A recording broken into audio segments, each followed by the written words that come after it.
शेखर सुमन ने इस वक्त एक ऐसा शॉकिंग खुलासा किया है जिसको सुनकर आप लोग बेहद हैरान रह जाएंगे। जी हाँ, हम सबको ये लगता है कि शेखर जब घर के अंदर आते हैं तो वो जो कुछ भी कहते हैं, वो जो भी रोस्टिंग करते हैं, वो सब वो अपनी मर्जी से करते हैं, लेकिन ऐसा बिल्कुल नहीं है। आज खुद शेखर ने इस बात को बता दिया है और मैं आपको बताने आ गई हूँ। Well, hello guys and welcome to FIFA Fooz. मैं हूँ ज्योति नाहक। जैसा मैंने कहा कि शेखर सुमन जो है वो घर के सभी कंटेस्टेंट्स को डेली ऑब्जर्व कर रहे हैं, वो सभी कंटेस्टेंट्स को डेली नोटिस करते हैं और ऐसे में जो उन्हें सबसे ज्यादा रियल लगता है वो अपना ओपिनियन बताते जरूर है, लेकिन मेकर्स उनका ओपिनियन नहीं सुनते। मेकर्स अपनी एक स्क्रिप्ट उन्हें पकड़ाते हैं कि इस हिसाब से आपको रोस्टिंग करनी है, इस हिसाब से आपको मनोरंजन करना है और ये बातें आपको कहनी है।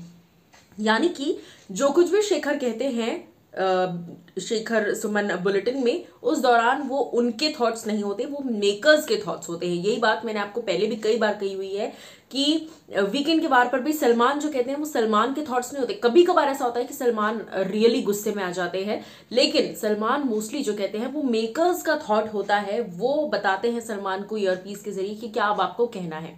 एनीवेज, मैं कल भी देखिए जिस तरीके से सलमान बात कर रहे थे प्रियांकित से, अगर मेकर्स होते तो वो कहते कि और थोड़ा सा आप रूड हो जाओ, लेकिन क्योंकि सलमान को खुद भी अंकित पसंद है इसलिए सलमान डिसेंट तरीके से ही सही, लेकिन हंस हंस के उनसे बात कर रहे थे। मैं अब आपको बता दूं कि शेखर सुमन ने हाल ही में एक ट्वीट किया है प्रियांकित की जोड़ी पर। जी हाँ, ये बड़ा सा ट्वीट जो यहाँ पर आप देख रहे हैं, वो लिखते हैं, of course I know Ankit is the most cultured, well mannered, well spoken guy. Ankit बहुत ही तमीजदार, सेंसिबल, समझदार लड़का है।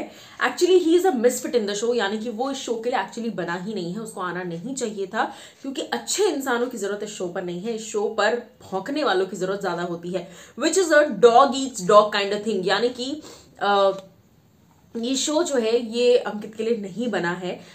My personal favourites are Ankit and Priyanka. Ankit और प्रियंका मेरे पर्सनल फेवरेट है। मैंने कई बार कहा है, ये बात शेखर कह रहे हैं कि मैंने कई बार कहा है कि अंकित प्रियंका ही मुझे लगते हैं विनर मटेरियल। दोनों की अलग अलग पर्सनैलिटीज हैं और उसी के साथ साथ प्रियंका में विनिंग क्वालिटीज है। प्रियंका ही इस सीजन की विनर बनेंगी मेरे हिसाब से, ऐसा शेखर सुमन जी का कहना है। आगे वो कहते हैं, but I am bound to a script by the format where the format is roasting. यानी कि मेरे को रोस्टिंग करनी पड़ती है क्योंकि करवाई जाती है, और चाहे वो प्रियंका अंकित की रोस्टिंग करवानी हो, चाहे वो किसी और की रोस्टिंग करवानी हो, लेकिन करवाई इसलिए जाती है क्योंकि वो उनका फॉर्मेट है, उन्हें वही करना है, वो किसी एक कंटेस्टेंट को सपोर्ट नहीं कर सकते। लेकिन हाँ, जहां तक मेरे पर्सनल चॉइसेस की बात है, आई लाइक प्रियंका एंड अंकित। अब आप क्या कहेंगे शेखर सुमन के इस खुलासे पर कि मेकर्स कहते हैं रोस्ट करने को, मैं चाहता नहीं, इस पर आप क्या कहेंगे बताइएगा।